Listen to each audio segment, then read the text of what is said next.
முன்னோக்கி. ஒன்று செய்கிறேன், பின்னானவைகளை மறந்து முன்னானவைகளை நாடி, கிறிஸ்து இயேசுவுக்குள் தேவன் அழைத்த பரம அழைப்பின் பந்தய பொருளுக்காக இலக்கை நோக்கி தொடருகிறேன்.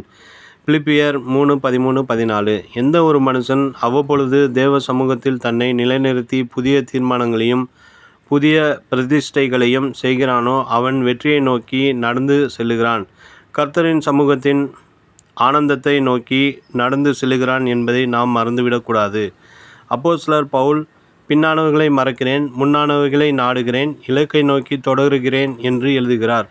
அதுவே அவருடைய தீர்மானமாய் இருந்தது. முதலாவது, பின்னானவைகளை மறந்து. ஆம், பின்னானவைகளை கீழானவைகள், தேவன் விரும்பாதவைகள் அனைத்தும் மறக்கப்பட வேண்டும். சோதமை விட்டு வெளியே வந்த நாம் சோதமை திரும்ப பார்த்து கொண்டே இருக்கக்கூடாது. எகிப்தை விட்டு வெளியே வந்த நாம் எகிப்தில் உள்ள கொம்மட்டி காய்களையும் பூண்டுகளையும் மச்சங்களையும் நினைத்து கொண்டிருக்கக்கூடாது. அநேகர் கடந்த காலங்களிலே வாழ்ந்து கொண்டிருக்கிறார்கள். சிலருக்கு கடந்த கால நினைவுகள் உள்ளத்திலே துக்கத்தையும் வேதனையும் கொண்டு வருகின்றன. இன்னும் சிலர் கடந்த காலத்தில் நடந்த பழைய அனுபவங்களையே பேசி பேசி புதிய நடத்துதலுக்கு தங்களை ஒப்பு கொடுக்காமல் இருக்கிறார்கள். ஒருமுறை பெர்னார்ட் ஷா சொன்னார், கடந்த கால நினைவுகள் மனுஷனை அறிவாளி ஆக்குவதில்லை, வரும் காலத்தை பற்றிய பொறுப்புணர்ச்சியே அறிவாளிக்கு அடையாளம். இரண்டாவது, முன்னானவைகளை நாடி. முன்னானவைகளை மேன்மையானவைகளை நாடுங்கள், புதிய காரியங்களை நாடுங்கள்.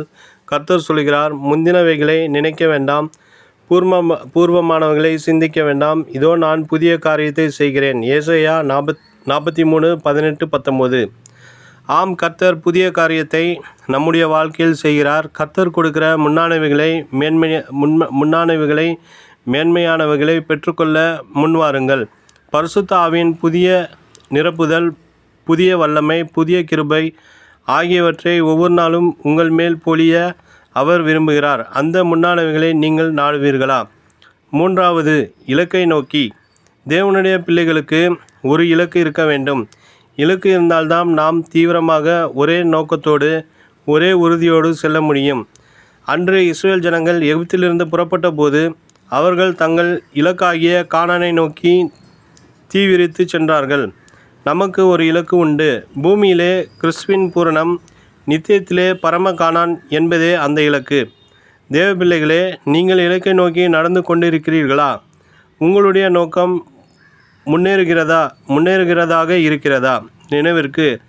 ஆகையால் மேகம் போன்ற இத்தனை திரளான சாட்சிகள் நம்மை சூழ்ந்து கொண்டிருக்க, பாரமான யாவற்றையும் நம்மை சுற்றி நெருக்கி நிற்கிற பாவத்தையும் தள்ளிவிட்டு, விசுவாசத்தை துவக்குகிறவரும் முடிக்கிறவருமாயிருக்கிற இயேசுவை நோக்கி நமக்கு நியமித்திருக்கிற ஓட்டத்தில் பொறுமையோடு ஓடக்கடவோம்.